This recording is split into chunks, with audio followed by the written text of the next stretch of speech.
মিষ্টি কেমন চাচা? তাই স্বাদ লাগছে তো? আচ্ছা আচ্ছা চাচা আপনি কিছু বলেন। ভালো আছে।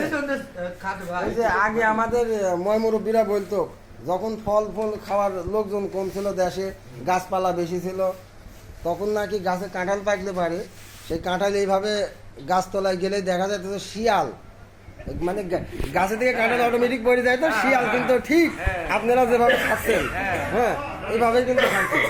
এটা কিন্তু আমার চোখেও যদিও দেখিনি, কিন্তু ময় মুরব্বীরা আমার বাপ দাদা যারা আছে তারা কিন্তু দেখিছে।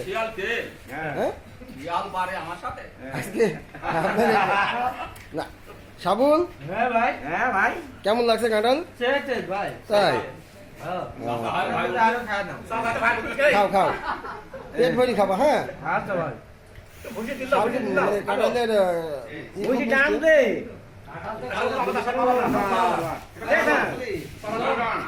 ভাই আপনি একটু রানিং দেন, ভাই আপনি একটু রানিং দেন,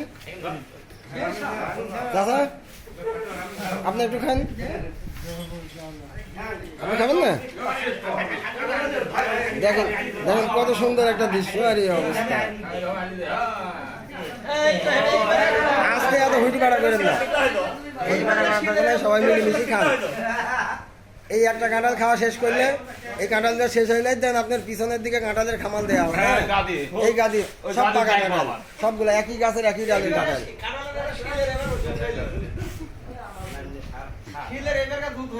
আব্দুল্লাহ হ্যালো, তুমি যে আমার থেকে কাঁঠাল একটা কিনে নিয়ে গেলা, বাড়িটা খাইছো?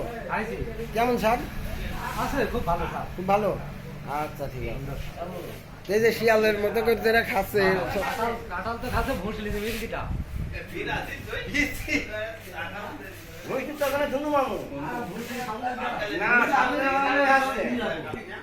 আচ্ছা মানে বিসি কিন্তু গুনতে হবে। হ্যাঁ কিরা কয়টা খাইছে? বেশি কে খাইলো?